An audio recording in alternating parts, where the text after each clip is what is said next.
अध्याय 40 Elena blade. धत धत धत। वे अभी यहाँ क्यों हैं? आर्यन का दिल दौड़ रहा था क्योंकि वह बनिंग वाइल्ड्स कालकोठरी के बाहर के क्षेत्र में दौड़ रहा था, अपनी लेवल 100 की स्विफ्ट डैश की पूरी गति का उपयोग कर रहा था। वह दूसरों के बगल से गुजरते हुए हवा के झोंके जैसा था। बस थोड़ा और, आर्यन ने सोचा, आगे जंगल देखकर, और खुद को और भी जोर से धकेला। धड़ाम। उसी क्षण आर्यन के रास्ते में कुछ फटने पर एक जोर का धमाका हवा में गूंज उठा।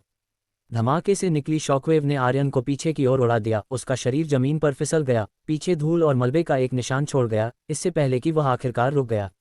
आर्यन ने तुरंत खुद को स्थिर किया और खड़ा हो गया जब उसने अपने आगे धूल में एक सिलहुट देखा। इससे पहले कि वह प्रतिक्रिया कर पाता, धूल से उसकी ओर एक चांदी की चमक उठी, जो एक पल में उसके सामने पहुंच गई। ये बहुत तेज है। आर्यन ने अपनी 3 डायमेंशनल बॉडी स्किल को सक्रिय किया, अपने शरीर की सूक्ष्म हलचलों के साथ हमले से बचने की उम्मीद की। हालांकि ऐसा नहीं हुआ। आर्यन के सामने एक आकृति प्रकट हुई और उसके लिए हमले को रोक दिया। आर्यन ने राहत की सांस ली जब उसने देखा कि यह अलीशा के साथ आया बुरा आदमी था जिसने हमले को रोक दिया था। अब मैं वास्तव में उत्सुक हूं, तुमने ब्लेड्स के क्रोध को आकर्षित करने के लिए क्या किया है? श्रीका की आवाज़ आर्यन के कानों तक पहुंची जब वह उसके सामने प्रकट हुई। उसके बोलने के तुरंत बाद रोथिन भी प्रकट हुआ। क्या आप मेरी रक्षा करेंगे अगर मैं कहूं कि मैं भी मुझ पर उनके हमले के पीछे का कारण जानना चाहता हूं? आर्यन ने उसकी ओर मुड़कर पूछा। तुम्हारा मुंह जितना मैंने सोचा था उससे ज्यादा तेज है, श्रीका ने हंसते हुए कहा। लेकिन दुख की बात है, मैं यहाँ तुम्हारी मदद के लिए कुछ नहीं कर सकती। तो तुम बेकार हो, आर्यन ने कंधे उचकाए और आह भरी। ये कहने में तुम कितने ठंडे हो, श्रीका ने अपना मुंह ढांकते हुए हंसा। ब्लेड्स उसे क्यों मारना चाहेंगे? रोथिन ने खुद से बड़बड़ाया, आर्यन की जांच करते हुए और यह सोचकर कि क्या उसने इस बच्चे के बारे में कुछ याद किया था। आर्यन ने रोथिन पर एक संक्षिप्त नज़र डाली, इससे पहले कि उसने अपना ध्यान हमले के लिए जिम्मेदार आकृति पर केंद्रित किया। जैसे ही धूल जमी, शुरुआती 20 की उम्र में एक चांदी के बालों वाली महिला दिखाई दी। उसका एक सुडौल चेहरा, जेड जैसी त्वचा और एक अविश्वसनीय सुंदरता थी जो किसी को भी मोहित कर सकती थी। हालांकि उसके चेहरे पर जो बर्फीला भाव था, उसने उसे एक दुर्गम शीतलता की आभा दी, जिससे उसे दूसरों की आंखों में शीत सुंदरता का खिताब मिला। फीनिक्स ऑर्डर ब्लेड फैमिली के मामलों में क्यों हस्तक्षेप कर रहा है? उसने उस बूढ़े आदमी को देखते हुए पूछा जिसने अभी अभी आर्यन के लिए उसके हमले को रोका था। वह फीनिक्स ऑर्डर का एक सदस्य है, अलीशा ने कहा जैसे ही वह घटनास्थल पर पहुंची। Phoenix order? चांदी के बालों वाली महिला ने भौहें चढ़ाईं, उसकी भौहें स्पष्ट प्रसन्नता में एक साथ मिल गईं। रोथिन और श्रीका भी ये सुनकर हैरान थे। अलीशा, तुम्हारी जानकारी के लिए, इस बच्चे को ब्लेड फैमिली द्वारा वांछित है, चांदी के बालों वाली महिला ने सलाह दी। ये तुम्हारे और मेरे दोनों के लिए अच्छा होगा अगर तुम खुद को उसके साथ शामिल न करो। लेकिन सेलना, अलीशा को बीच में ही काट दिया गया। कोई लेकिन नहीं, सेलना ने एक आधिकारिक स्वर में कहा। कुछ चीजें हैं जहां तुम बस हस्तक्षेप नहीं कर सकती। अलीशा ने अपने होंठ काटे क्योंकि वह समझ गई थी कि सेलना का क्या मतलब था, लेकिन वह आर्यन को यहां मरने नहीं दे सकती थी। बड़े भाई, तुम कहाँ हो? जल्दी आओ, उसने चुपचाप प्रार्थना की। ये देखकर कि अलीशा के शब्दों ने भी ज्यादा कुछ नहीं किया, आर्यन ने आह भरी और चांदी के बालों वाली महिला को देखा। पूरे सम्मान के साथ, मिस सेलना, क्या मैं पूछ सकता हूं कि मुझे ब्लेड फैमिली द्वारा क्यों निशाना बनाया जा रहा है? आर्यन ने जोर से पूछा। तुम कुछ भी कहने की स्थिति में नहीं हो, सेलना ने ठंडे होकर कहा। आह, मैं समझ गया, आर्यन ने सिर हिलाया जैसे कि वह कुछ समझ गया हो। तो यह उन दमनकारी और अराजक चीजों में से एक है जो 4 सुपर परिवार पूर्वी क्षेत्र के अधिपति के मुखौटे के पीछे करते हैं। क्या ये वही है? उसके मुंह से शब्द निकलते ही एक चांदी का ब्लेड एक बार फिर आर्यन के सामने पहुंच गया, लेकिन इसे एक बार फिर फीनिक्स ऑर्डर के बूढ़े आदमी ने रोक दिया। क्या तुम अब मुझे चुप कराने की कोशिश कर रही हो क्योंकि मैंने सच बोल दिया है? आर्यन ने उसे देखा, उसकी आंखें चौड़ी हो गईं। सभी, उसने फिर जोर से दृश्य देख रहे लोगों से चिल्लाया। जब मैं कुछ दिन पहले जागृत हुआ तो मैं एक अद्वितीय उपचार वर्ग की प्रतिभा को जागृत करने के लिए भाग्यशाली था। अगले ही दिन ब्लेड फैमिली मेरे दरवाजे पर आए और मुझे उनके परिवार में शामिल होने के लिए कहा, लेकिन मैंने मना कर दिया क्योंकि मेरी अपनी योजनाएं हैं। उसने रुककर सेलना के काले पड़ चुके चेहरे को देखा, इससे पहले कि वह जारी रखता। और आप जानते हैं कि उनकी प्रतिक्रिया क्या थी? ये थी, कोई भी ब्लेड्स को मना नहीं करता, और जो ऐसा करने की हिम्मत करते हैं वे जल्द ही ब्लेड्स के गुलाम बन जाएंगे। उसने जोड़ा, और अब वे मुझे मारने आए हैं। मुझे मारने के बाद वे मेरे वर्ग पर शोध के लिए मेरे शरीर का उपयोग करने की योजना बना रहे हैं। बोलते हुए उसका चेहरा घृणा में विकृत हो गया। जब आर्यन के शब्द हवा में गूंजे तो भीड़ में हंगामा मच गया। लोग सदमे में जम गए, उनके भाव अविश्वास में बदल गए। चेहरे पीले पड़ गए, जबड़े नीचे गिर गए और फुसफुसाहट जंगल की आग की तरह फैल गई क्योंकि वे उसके बयान के वजन को समझने के लिए संघर्ष कर रहे थे।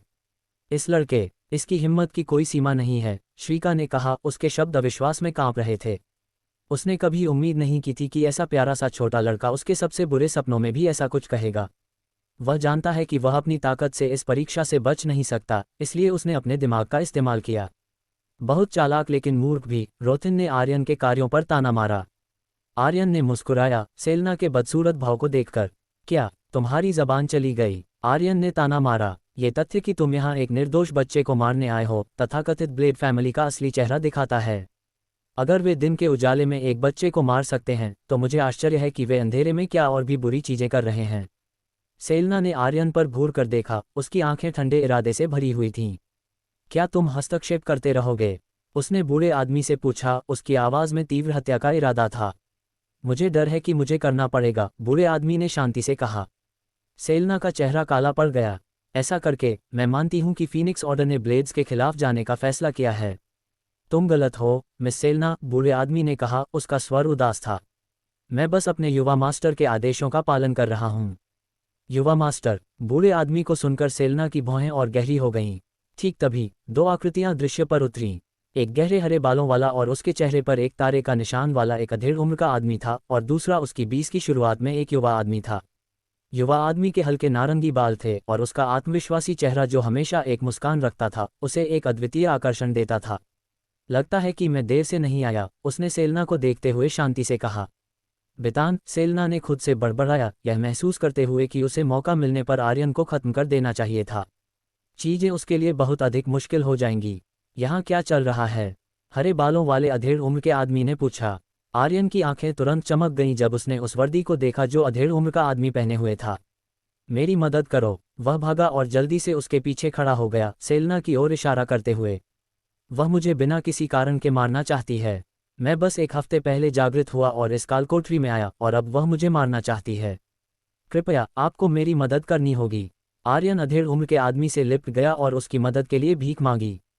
आप लोग यूनियन वैंगार्ड से हैं, तो आपको निष्पक्ष होना चाहिए, तो मुझे निराश मत करना, उसने चुपचाप सोचा। अध्याय 41, क्रूर साधन। सेलेना, यह क्या है? अधेड़ उम्र के आदमी ने आर्यन की बड़बड़ाहट सुनकर पूछा और सेलेना की ओर मुड़ा। इस बीच बितिन ने भी उससे स्पष्टीकरण के लिए पूछा। सेलेना ने उन दोनों को देखा और सीधे कहा, कमांडर बॉस, ये बेहतर होगा अगर यूनियन वैंगार्ड ब्लेड्स के मामलों में हस्तक्षेप न करे। कमांडर बॉस ने कंधे उचकाए। क्या तुम्हें लगता है कि मैं चाहता हूं? उसने अपने हाथ फैलाए। लेकिन तुम जो कर रही हो वह गलत है। एक बच्चे को मारना जो बस एक हफ्ते पहले जागृत हुआ है, हम दोनों में से किसी के लिए भी अच्छा नहीं है। सेलेना ने उस पर अपनी आंखें सनकरी कर लीं। कमांडर बॉस, अगर मैं तुम्हारी जगह होता तो मैं इसमें अपनी नाक नहीं डालता। उसने अपनी होलोवॉच को कुछ बार टैप किया और एक होलोग्राम दिखाई दिया। होलोग्राम पर केवल एक अक्षर देखा जा सकता था, खून लाल रंग में, वी। कमांडर बॉस की आंखें थोड़ी चौड़ी हो गईं। उसने अपनी नज़र होलोग्राम से आर्यन की ओर हटाई। धीरे धीरे उसे एहसास हुआ और उसका भाव कठोर हो गया, उसके चेहरे पर साजिश और आशंका का मिश्रण चमक रहा था। माफ़ करना बच्चे, मैं तुम्हारी मदद नहीं कर सकता, उसने आर्यन पर दया में अपना सिर हिलाते हुए कहा। आपका क्या मतलब है कि आप मेरी मदद नहीं कर सकते? आर्यन की आंखें चौड़ी हो गईं। उसने उम्मीद नहीं की थी कि यूनियन वैंगार्ड का एक कमांडर भी उसकी रक्षा नहीं करेगा। जैसा मैंने कहा, मैं तुम्हारी मदद नहीं कर सकता, कमांडर बॉस ने आह भरी। मैं ब्लेड्स और तुम्हारे बीच के मामले में हस्तक्षेप नहीं कर सकता। तो क्या आप बस देखते रहेंगे जब वह एक निर्दोष बच्चे की हत्या कर देगी? आर्यन चिल्लाया, उसकी आवाज़ गुस्से से कांप रही थी। कमांडर चुप रहा। आर्यन ने अपनी मुट्ठियां भींच लीं जब उसने कमांडर को अपना सिर नीचे करते देखा। मैं समझ गया, आप सभी इसमें एक साथ हैं। वह उदास होकर हंसा। हर कोई नहीं, बच्चे। कोई आया और उसके कंधे पर थपथपाया। आर्यन ने अपना सिर मोड़ा और उस युवा आदमी को देखा जो अधेड़ उम्र के आदमी के साथ आया था। सेलेना, मुझे यकीन नहीं है कि तुम इस बच्चे के पीछे क्यों हो, लेकिन वह मेरे गिल्ड का एक सदस्य है, उसने उदासीनता से कहा। मैं इसकी सराहना करूंगा अगर तुम उसे आज छोड़ दो। मैं नहीं कर सकती, सेलेना ने सिर हिलाते हुए कहा। उसे मरना होगा। बितान ने आह भरी, उसे इस बारे में इतना हठी देखकर। क्या तुम मुझे कारण बता सकती हो कि तुम उसे मारने के लिए इतनी बेताब क्यों हो? उस अक्षर वी का क्या मतलब है? मैं तुम्हें नहीं बता सकती, सेलेना ने सीधे कहा। तुम्हें अपने गिल्ड के साथ यहाँ से चले जाना चाहिए। बितान ने सिर हिलाया। मैं भी नहीं जा सकता। मैंने अपनी बहन से वादा किया था कि मैं इस बच्चे की हर कीमत पर रक्षा करूंगा, इसलिए जब तक मैं यहाँ हूँ तुम उसे मारने के बारे में भूल जाओ। सेलेना ने भौहें चढ़ाईं और उसके चारों ओर सफ़ेद पाला बनने लगा। तो ऐसा लगता है कि हम देखेंगे कि क्या तुम वास्तव में आर्यन की रक्षा कर सकते हो या क्या तुम स्वेच्छा से उसे छोड़ दोगे, सेलेना ने ठंडे होकर कहा। उसकी आंखें बर्फीले संकल्प के साथ चमक रही थीं क्योंकि वह हमला करने के लिए तैयार थी। उसकी बातों पर बितिन की भौहें गहरी हो गईं। उसका भाव जल्दी ही सदमे और तात्कालिकता में बदल गया क्योंकि उसे एहसास हुआ, तुम ऐसा करने का मतलब नहीं है। उसकी आंखें खतरे में चौड़ी हो गईं और बिना किसी हिचकिचाहट के वह अलीशा की ओर दौड़ा। तुमने मुझे कोई विकल्प नहीं छोड़ा, सेलेना ने क्रूरता से कहा, उसकी आवाज़ दया से रहित थी। लेकिन बितन एक कदम देर से था। अलीशा के पीछे एक छाया प्रकट हुई जिसने उसके गले पर एक ब्लेड रख दिया। बितन के कदम लड़खड़ा गए क्योंकि उसकी नज़र तलवार पकड़े हुए आकृति पर पड़ी। किलियन, उसने उदासी से बड़बड़ाया, उसका चेहरा निराशा और क्रोध से घिरा हुआ था। बड़े भाई, अलीशा की आवाज़ कांप गई, उसका भाव विरोधाभासी था। वह ब्लेड के ठंडे स्पर्श के तहत जम गई, अविश्वास और डर उसके चेहरे पर अंकित था। उसने सेलेना को इतना चालाक होने की उम्मीद नहीं की थी, बितन को आर्यन को छोड़ने के लिए लुभाने के लिए ऐसी क्रूर रणनीति का उपयोग करना। रोथिन और श्रीका इससे हैरान थे। उन्होंने सेलेना को बितन के खिलाफ ऐसी रणनीति का उपयोग करने में इतना क्रूर और निर्णायक होने की उम्मीद नहीं की थी। ये कुतिया, आर्यन ने चांदी के बालों वाली महिला को शाप दिया। उसने कभी नहीं सोचा था कि वह उसे मारने के लिए इतनी नीचे गिर जाएगी। अब तुम्हारा क्या विकल्प है, अलीशा या वह बच्चा? सेलेना ने एक बर्फीली मुस्कान के साथ पूछा। बितान ने उसे ठंडी आंखों से देखा।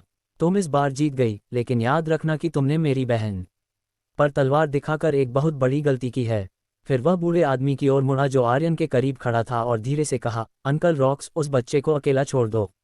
जैसी आपकी इच्छा, युवा मास्टर। बूढ़े आदमी ने सिर हिलाया और गायब हो गया। आर्यन को अकेला छोड़ दिया। अलीशा ने अपने चेहरे पर एक विरोधाभासी भाव के साथ उसे देखा।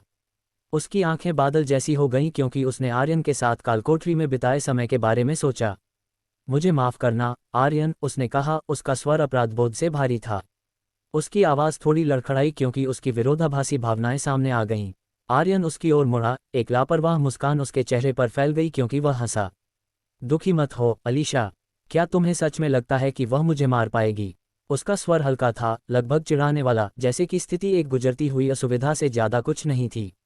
अलीशा को नहीं पता था कि आर्यन झांसा दे रहा था या नहीं, लेकिन उसके चेहरे पर जो आत्मविश्वास भरा भाव था जिससे वह परिचित हो गई थी, उसने उसे बताया कि उसके पास कुछ योजना थी। आर्यन ने उसे आश्वस्त करने के लिए मुस्कुराया और फिर सेलेना की ओर मुड़ा।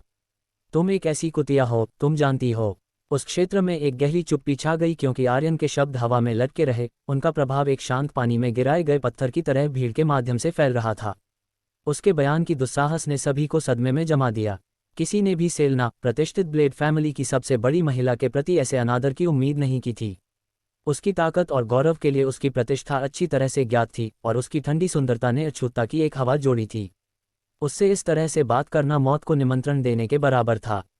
सेलेना का चेहरा काला पड़ गया क्योंकि उसने आर्यन की ओर पाले से ढकी एक उड़ती हुई तलवार भेजी। वह उसके माथे के ठीक पहले रुक गई। क्या वह तुम्हारा आखिरी शब्द था? उसने ठंडे होकर पूछा। आर्यन ने उसे मुस्कुराया और कहा, मेरे आखिरी शब्द दफा हो जाओ, कुतिया होंगे। उसके मुंह से शब्द निकलते ही बैंगनी मृत्यु की लालटेन आर्यन के हाथों में प्रकट हुई। अब जाओ और जितना हो सके उतना अराजकता फैलाओ, आर्यन ने खुद से बड़बड़ाया। एक पल बाद लालटेन के अंदर की बैंगनी लपटें जंगली हो गईं। वे जंगली रूप से जलने लगीं और लालटेन के चंगुल से बच गईं। आर्यन को घेर लिया। सेलेना ने स्थिति को देखकर तुरंत हमला किया, लेकिन उसकी तलवार बैंगनी लपटों से विक्षेपित हो गई। केवल एक सेकंड बाद बैंगनी लपटें एक बवंडर की तरह आसमान में उड़ गईं, आर्यन को अंदर फंसा लिया और उसे दूसरों से अलग कर दिया। बैंगनी लालटेन उसके हाथ में कैसे प्रकट हुई? रोथिन ने चौड़ी आंखों से श्रीका की ओर मुड़ते हुए पूछा। मुझे नहीं पता, श्रीका ने पूरी तरह से बेखबर होकर कहा, जैसा कि वह अपने सामने बैंगनी लौ बवंडर देख रही थी। मुझे ये भी नहीं पता था कि बैंगनी लालटेन ऐसी चीजें कर सकती है। रोथिन ने उस पर आह भरी। बैंगनी लौ बवंडर की ओर मुड़ते हुए उसने सेलेना को बार बार उस पर हमला करते देखा, लेकिन उसकी तलवारें बस बैंगनी लपटों से पार नहीं हो पा रही थीं। वे एक बाधा की तरह काम कर रही थीं, आर्यन को उसके हमलों से बचा रही थीं। ये बच्चा, उसके पास शुरू से ही एक योजना थी। बितन ने उसे देखकर मुस्कुराया। अलीशा ने भी राहत की सांस ली, यह महसूस करते हुए कि आर्यन के पास सेलेना के खिलाफ मदद करने के लिए कुछ था। इस बीच आर्यन ने अपनी स्थिति पर भौहें चढ़ाईं। वह खुद को बचाने के लिए बैंगनी लपटों का उपयोग कर सकता था, लेकिन केवल थोड़ी देर के लिए, इससे पहले कि वे लालटेन में वापस आ जाएं। तब तक उसे भागने का एक तरीका सोचना था। बड़े भाई, यहाँ। ठीक तभी आर्यन ने अपने बगल में एक आवाज़ सुनी जिससे उसे लगभग दिल का दौरा पड़ गया। मुड़कर उसने एक पोर्टल देखा और दूसरी तरफ लगभग 10 साल की एक छोटी लड़की खड़ी थी जो उसकी ओर अपने हाथ हिला रही थी। बड़े भाई, रिमी को मदद चाहिए। आर्यन ने भौहें चढ़ाईं। मदद? क्या वह एक पोर्टल है? उसकी आंखें उत्तेजना में चौड़ी हो गईं क्योंकि उसे भागने का अपना रास्ता मिल गया। 1 मिनट रुको, मैं तुम्हारी मदद करने आ रहा हूँ, आर्यन ने धीरे से कहा। छोटी लड़की ने सिर हिलाया। रिमी इंतजार करती है। अध्याय 42, मिमी का अनुरोध। आर्यन ने प्यारी लड़की को देखकर मुस्कुराया। इससे पहले कि उसने अपनी नज़र सेलना की ओर हटाए, अपने हाथ के एक झटके से उसने लपटों को नियंत्रित किया, उन्हें अपने चेहरे को प्रकट करने के लिए फैला दिया। उसकी आवाज़ तेज तीव्रता के साथ गूंज उठी क्योंकि वह चिल्लाया, सुनो कुतिया, तुम मेरे पीछे आए, बिना किसी कारण के मुझ पर हमला किया, सिर्फ इसलिए कि तुम्हारे कीमती ब्लेड फैमिली ने ऐसा कहा। ठीक है, मुझे एक बात बहुत स्पष्ट करने दो, अगर तुम सोचती हो कि तुम मेरे साथ खिलवाड़ कर सकती हो और बिना नुकसान के बच सकती हो, तो फिर से सोचो। एक मुस्कान उसके होंठों पर आए, उसका स्वर गहरा हो गया।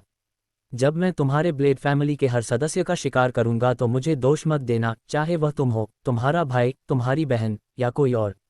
उसने जारी रखा, उसका स्वर गहरा और अडिग था। मैं एक बहुत ही समझदार बच्चा हूं, लेकिन जब बदला लेने की बात आती है तो मैं इसे 100 गुना अधिक देना सुनिश्चित करता हूं। तब तक मिलते हैं। क्या तुम सोचते हो कि तुम बच सकते हो? सेलना ने ताना मारा। आर्यन जोर से हंसा, उसकी आवाज़ में उपहास गूंज रहा था। हा हा हा, अपनी कुत्ते की आंखों से ध्यान से देखो कुतिया, जैसा कि मैं तुम्हारे सामने गायब हो जाता हूँ। उन शब्दों के साथ उसने अपनी बाहें फैलाईं, लपटों को फैलाया जो जल्दी से उनके रास्ते में सब कुछ खा गईं। फिर एक अवज्ञाकारी मुस्कान के साथ उसने अपने बगल में पोर्टल में छलांग लगाई, अज्ञात में गायब हो गया। जैसे ही वह गायब हुआ, बैंगनी लौ बवंडर भी गायब हो गया, केवल एक झुलसी हुई सतह को पीछे छोड़ गया। वह चला गया, श्रीका ने सदमे में कहा। वह सच में गायब हो गया। रोथिन हल्के से मुस्कुराया। वह बच्चा एक पागल बच्चा है। ब्लेड फैमिली को ऐसी धमकियां देना भगवान से ही एक शुरुआती मौत मांगने जैसा है। उसने भौहें चढ़ाते हुए जोड़ा, लेकिन बैंगनी लालटेन उसके हाथों में कैसे आए? और बैंगनी लपटें? हमें बाद में उससे संपर्क करने का एक तरीका खोजना होगा। हा हा हा, वह बहुत ही निराशाजनक था। बितन जोर से हंसा, एक उपहास भरे भाव के साथ सेलना की ओर मुड़ते हुए। फिर मिलेंगे, सेलना। हंसते हुए वह अपनी बहन की ओर बहुत अच्छे मूड में बढ़ गया। इस बीच सेलना अपने चेहरे पर एक गहरी भौं के साथ वहां खड़ी थी। वह नौसिखिया रैंक के लेवल 5 पर किसी को मारने में विफल रही थी, एक आसान लक्ष्य, और यहां तक कि उसे भागने दिया। उसने आह भरी और हवा में तैर रही सफ़ेद तलवार में गायब हो गई। एक पल बाद विशाल तलवार ने उड़ान भरी और दूर उड़ गई। चलो घर चलें, बितन ने अलीशा से कहा, उसके सामने पहुंचते हुए। अलीशा ने हल्के से सिर हिलाया। उसने आर्यन के लिए जिस सिफारिश का वादा किया था उसे याद किया, और जिस स्थिति में वह था उसे सुरक्षित रूप से रहने के लिए 5 गिल्डों में से एक में होना चाहिए था। मैं अपना वादा निभाऊंगी आर्यन, बस उस दिन वहां रहना सुनिश्चित करो, उसने सोचा, हल्के से अपने बड़े भाई का पीछा करते हुए। कमांडर बॉस ने वहां अपने चेहरे पर एक शांत भाव के साथ खड़ा था, सब कुछ देखकर। अनुबंध समाप्त होने के बाद अब लहरें उठना शुरू हो गई हैं। उसने सोचा, लोगों के बीच चुपचाप गायब हो गया। क्षेत्र के बहुत किनारे पर कहीं लगभग 18 साल का एक आदमी अपने चेहरे पर एक मुस्कान के साथ खड़ा था। उसका पूरा शरीर एक काले हुड से ढका हुआ था और उसकी आंखें हल्के से चमक रही थीं। आर्यन, तुम्हारे पास कितने रहस्य हैं? उसने दुष्टता से मुस्कुराया क्योंकि वह भी अपने पीछे के जंगल में गायब हो गया। पोर्टल के माध्यम से जाने के बाद आर्यन ने खुद को एक बाजार में खड़ा पाया, एक सड़क बाजार जिसमें चारों ओर स्टॉल और दुकानें थीं। उसने बैंगनी लालटेन को हटा दिया और इस बाजार को बहुत परिचित पाया। यह मेरे घर के ठीक पास का बाजार है, जैन मार्केट, आर्यन ने सोचा, इससे पहले कि वह अपने कपड़ों को खींचने वाली आकृति को नोटिस करता। रिमी की मदद करो, 10 साल की छोटी लड़की ने आर्यन को बड़ी विनती करने वाली आंखों से देखा। आर्यन ने उसकी बारीकी से जांच की और देखा कि वह धूल से ढकी हुई थी। उसके कपड़े जगहों पर फटे हुए थे और यहाँ तक कि उसके बैंगनी बालों को भी कई दिनों से कंघी नहीं किया गया था। तुम कौन हो? आर्यन ने धीरे से पूछा, उसके सिर को थपथपाते हुए। मैं रिमी हूँ, उसने खुद की ओर इशारा करते हुए कहा। रिमी को मदद चाहिए। रिमी को क्या मदद चाहिए? आर्यन ने धीरे से पूछा। रिमी ने दूरी में दुकान की ओर इशारा किया। रिमी के दोस्त पकड़े गए। रिमी को बड़े भाई की मदद चाहिए। दोस्त पकड़े गए। आर्यन ने भौहें चढ़ाईं और उसका हाथ पकड़ा। चलो और देखते हैं कि तुम किन दोस्तों के बारे में बात कर रही हो। रिमी ने सिर हिलाया और उसे दुकान तक ले गई। वे एक सुरक्षित स्थान पर रुक गए, लेकिन दुकान का उनका दृश्य साफ था। वे प्रदर्शित हर आइटम को देख सकते थे। रिमी के दोस्त। रिमी ने दुकान की ओर इशारा किया। आर्यन ने देखा कि वह क्या इशारा कर रही थी और वह सदमे में रह गया। एक गोलाकार वस्तु के अंदर एक आग की लोमड़ी थी और दूसरे गोलाकार वस्तु में एक पाले का मोर था। रिमी इन दोनों की ओर इशारा कर रही थी। क्या तुम दो आग और बर्फ की आत्माओं के बारे में बात कर रही हो? आर्यन ने उत्सुकता से पूछा। रिमी ने अपना सिर हिलाया। वे रिमी के दोस्त हैं। आर्यन ने भौहें चढ़ाईं उन्हें ऐसी स्थिति में देखकर। उन्होंने रिमी के दोस्तों को कैसे पकड़ा? रिमी का भाव उदास हो गया। रिमी बड़े भाई को देखने आई थी, लेकिन बड़े भाई वहां नहीं थे। फिर बुरे लोग आए और रिमी के दोस्तों को ले गए। वे रिमी को भी ले जाना चाहते थे, लेकिन रिमी भाग गई। बोलते हुए उसकी आंखों से आंसू बहने लगे। रो मत रिमी। आर्यन ने उसके सिर को थपथपाया। अब जब बड़े भाई यहाँ हैं तो वह रिमी को रिमी के दोस्तों को बचाने में मदद करेंगे। रिमी ने सिर हिलाया अपने आंसू पोंछते हुए। अच्छी लड़की, आर्यन ने धीरे से कहा, ये देखकर कि उसने रोना बंद कर दिया था। उसने अपना ध्यान दुकान की ओर मोड़ा। उसने उसकी जांच की और देखा कि यह बाजार की सबसे बड़ी दुकानों में से एक थी, जो कवच से लेकर कौशल, हथियार और कोर तक सब कुछ बेच रही थी। हालांकि इसने आर्यन के लिए दो आग और पाले की आत्माओं के पास जाना और उन्हें चोरी करना भी मुश्किल बना दिया। अगर कोई ध्यान भटकाने वाला और कुछ अराजकता हो तो मुझे एक मौका मिल सकता है, आर्यन ने सोचा, एक मोड़ बनाने का एक तरीका योजना बनाते हुए। तभी उसे याद आया कि रिमी पोर्टल बना सकती थी। रिमी, बड़े भाई को रिमी के दोस्तों को बचाने के लिए तुम्हारी मदद चाहिए, आर्यन ने हल्के से कहा। रिमी मदद करेगी, रिमी ने अपने हाथों को एक साथ जोड़ते हुए कहा। पोर्टल के अलावा क्या रिमी उन्हें विचलित करने के लिए कुछ और कर सकती है ताकि बड़े भाई रिमी के दोस्तों को बचा सकें? आर्यन ने पूछा। रिमी ने सिर हिलाया। रिमी यहाँ बुरे राक्षसों को ला सकती है। बुरे राक्षस? आर्यन ने बेफिक्री से हंसा और कहा, ठीक है रिमी। उसने दुकान की ओर इशारा किया और कहा, बुरे राक्षसों को उस दुकान पर लाओ। रिमी ने सिर हिलाया और दुकान की ओर देखा। लगभग तुरंत आर्यन की आंखें अविश्वास में चौड़ी हो गईं क्योंकि उसने कुछ पूरी तरह से चौंकाने वाला देखा। एक पोर्टल, जो कालकोठरी की ओर ले जाने वाले पोर्टलों के समान था, कहीं से भी प्रकट हुआ, दुकान के ठीक बीच में। लेकिन पोर्टल का रंग अजीब तरह से लाल था, सामान्य नीले रंग के विपरीत। यह एक अस्थिर कालकोठरी है।